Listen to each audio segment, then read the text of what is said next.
This program is proudly brought to you by Telecom Limited and Daytech.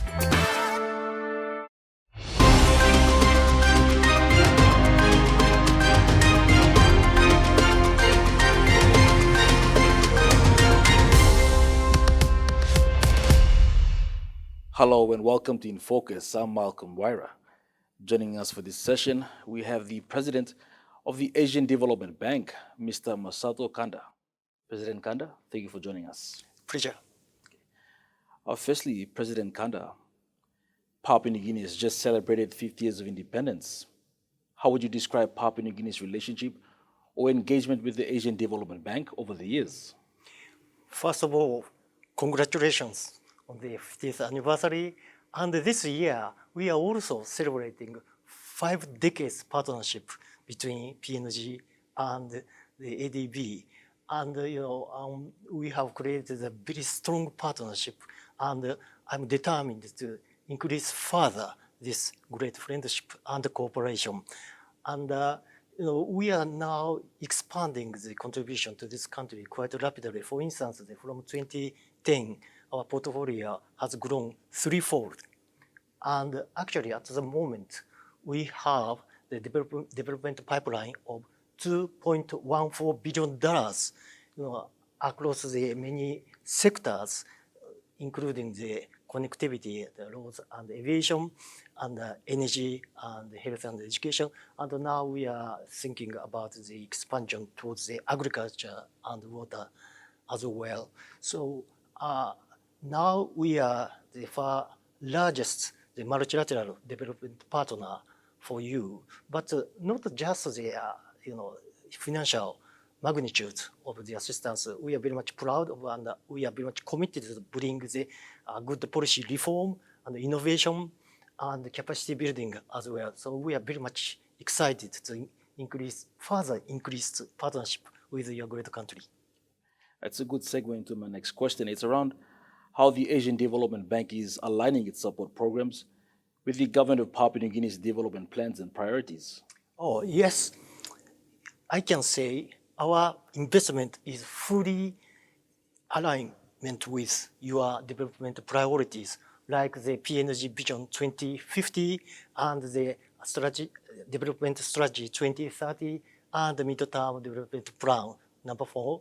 So these are completely integrated into our programs through our country partnership strategy. And now we are preparing for the next one, which will be also completely in alignment with the country's development program. And not only the aligning with the strategic priorities, but we try to be very much innovative to increase the effectiveness and the efficiency of our intervention. For instance, like the private sector development, we are now introducing the new program of so-called Wayfinder, which will support the SMEs with a much streamlined procedure, with a very interesting blended financing. And for the probably one of the most important priority for your country is connectivity, given this very much diverse characteristic of the country. So we are increasing our efforts to increase the connectivity across the country and also with the neighboring countries as well. Now, what is the Asian Development Bank assessment of the PNG economic performance in 2025? I think relatively good. I really appreciate their bold policy reforms of this country, characterized. Probably the most interesting thing is the fiscal consolidation, including the the reform that the non-tax resources, revenues from statutory institutions brought into their consolidated resource fund and revenue fund, which is very good, and also the auditing upgraded, up to date. So these things are bringing about the rather good macroeconomic performances. For instance, their fiscal situation, debt to GDP ratio, or the financial conditions, inflation.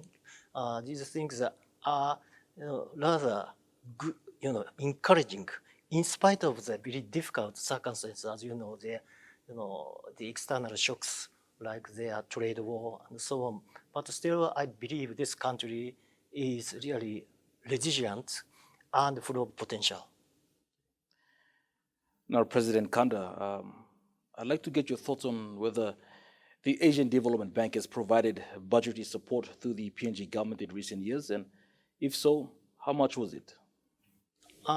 Yeah, actually, the exact number I don't recall, but they are quite a big number, and we are preparing the millions of the budget support as well. And the budget support is, of course, significant contribution to the fiscal management, but at the same time, this is a great opportunity for us to contribute to the policy reforms, including the public sector management. So we are continuing this support. We now go for a quick break. Join us on the other side for more discussions.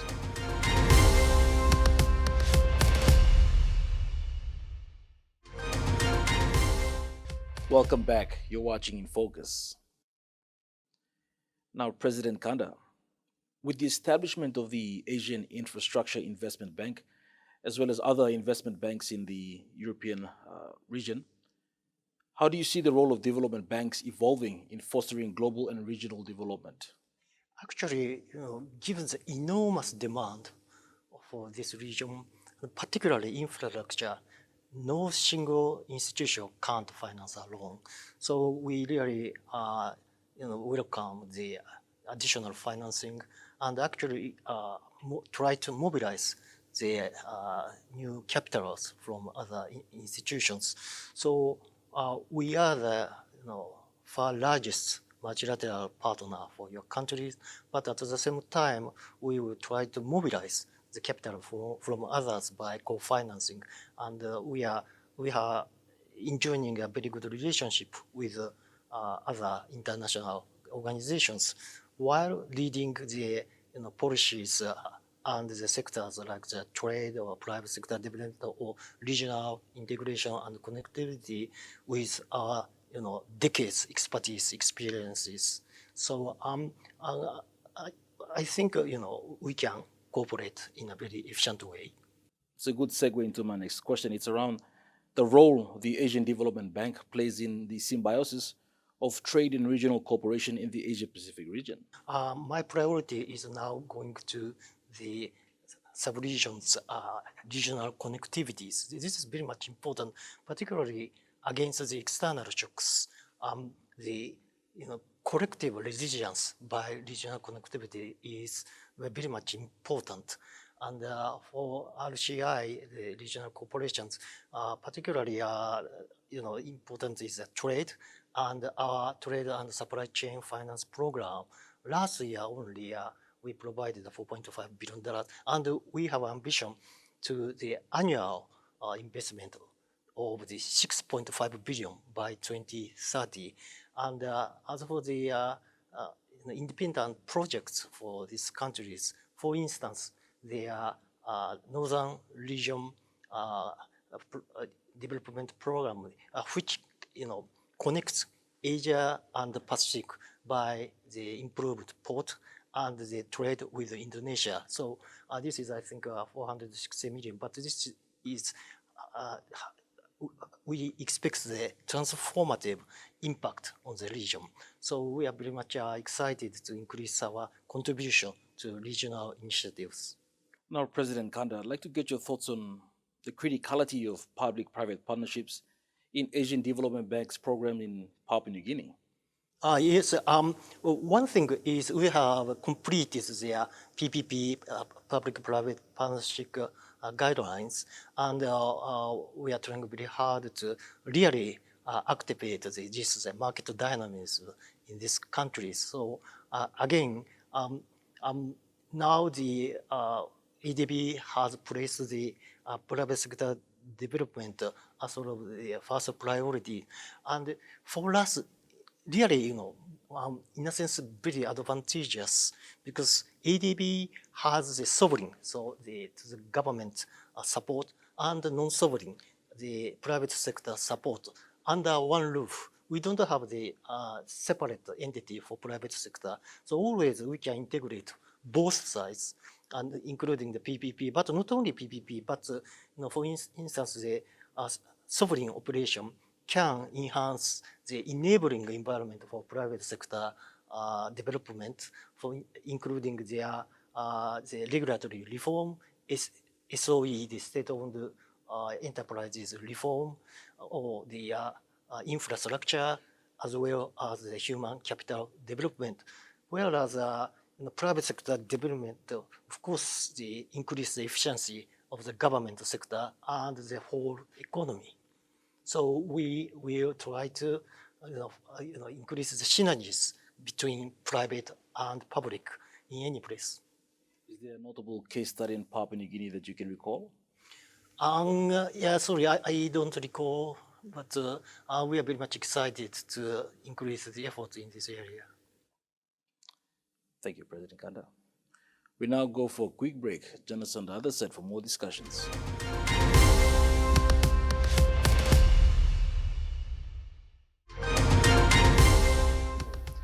Welcome back. You're watching In Focus. Now, President Kanda, there's been somewhat of a global shift in terms of moving away from investing in the environment, social, and governance framework. Is that something the Asian Development Bank is considering in the near future? Actually, we are now implementing the new enhanced environmental and social safeguards framework. So we will continue to protect the nature and environment and the rights of the minority people and so on. So of course, we've got to be sensitive to a variety of opinions because we have the 69 shareholders, and this is my responsibility to listen to the various voices. But still, you mentioned the environment and the sustainability. These things will continue to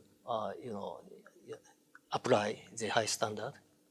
But so the point is, I think it is not necessarily contradictory. We can pursue both. Of course, we are development bank, so one of the first priorities, obviously, is the development. So we will, continue to help the economic growth and job creation. So including the power supply or the clean water. These things are, of course, most important. But at the same time, we can preserve the very important values of our people, and this would even create new businesses. So I'm quite confident that we can pursue both at the same time, not sacrificing the prospect for economic growth. In terms of climate change, are there specific investments that you're currently targeting in Papua New Guinea and the region? There are many. But most importantly, whole projects and the planning of ADB are incorporating these aspects. So, the whole project we are conscious about. So, for instance, the changing climate or the impact on the private sector development. These things are quite universal, but incorporated into the project. So, for instance, if we create the infrastructure, very big one, which is crucially important for the poverty reduction and economic growth. But at that time, we will incorporate the factor of the resilience. So the life cycle cost, and the most importantly, the how much they can withstand the extreme weather, floods, or the cyclones and so on. So we are very much conscious to incorporate these standpoints in a most efficient way. Now, on a related note, we're currently in the post-pandemic time following the COVID-19 global recovery. What lesson has the Asian Development Bank learned from the global pandemic moving forward? Oh, that's very much important question. We are still humbly trying to learn from the most, devastating, tragic impacts of the COVID-19. But several lessons we have already identified. For instance, for the development bank, it is already very much important to be able to disperse very much quickly. So agile, counter-cyclical support is very much important. And the ADB is proud to be able to provide the very quick financing to the midst of COVID-19. And we will continue to do that when you unfortunately come across other big disaster. And also we are now further innovating our modalities. And probably the economic lessons from these experiences are, those countries with their diversification and digitalization have relatively performed well. So the advices to the countries of the ADB membership is you'd better diversify your economy, industry, and trade partners, and so on, to be more resilient against the external shocks, including climate one. And another thing is the digitalization will help you. So,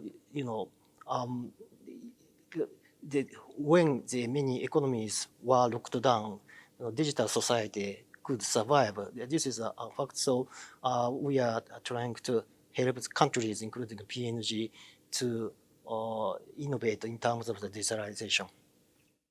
It's good you mentioned digitalization. It's a good segue into my next question. Now, the world is undergoing a major technological transformation with the proliferation of artificial intelligence. It's been into government, business, education, and society as a whole. How is the Asian Development Bank working around this area? The most important thing is we can't, escape from this trend. We've got to live with and actually, make use of this big transformation of human society. So ADB will, make AI or digital transformation as sort of the priority. Of course, we are very much conscious about the risks, including their job replacement by AI or the cyber security issues, the privacy and even cyber attack. These are quite dangerous. But on the other hand, digital is a very strong weapon to change the situation. Particularly leapfrog the legacy infrastructure and technologies. For instance, in this country, we have supported the biometric identification for 20,000 vanilla farmers, who can, actually, fast track the digital inclusion and the more access to finance. So I'm very much excited to utilize these cutting edge digital technologies, while of course they're very much careful about the risks associated with these initiatives. Now, President Kanda, you recently met with several of the Pacific Island leaders here in Port Moresby. What could you tell us about that? Yeah, there are many interesting and insightful messages and requests, but all leaders are really concerned about their uncertainty in the global economy and the politics, but at the same time, they are quite serious to continue or increase the efforts for the reform to make their countries more, in a sense, more resilient, stronger, and they understand the great potential of the region, not only the risks but the opportunities to tap on. So I felt very much positive for the future of this region, and of course, this country of PNG is leading these efforts. President Masato Kanda, thank you for joining us. Pleasure. Thank you very much for inviting me. Well, viewers, that ends this episode of Infocus. Do join us again next week, Monday, on our regular time slot of 7 p.m. Till then, bye for now.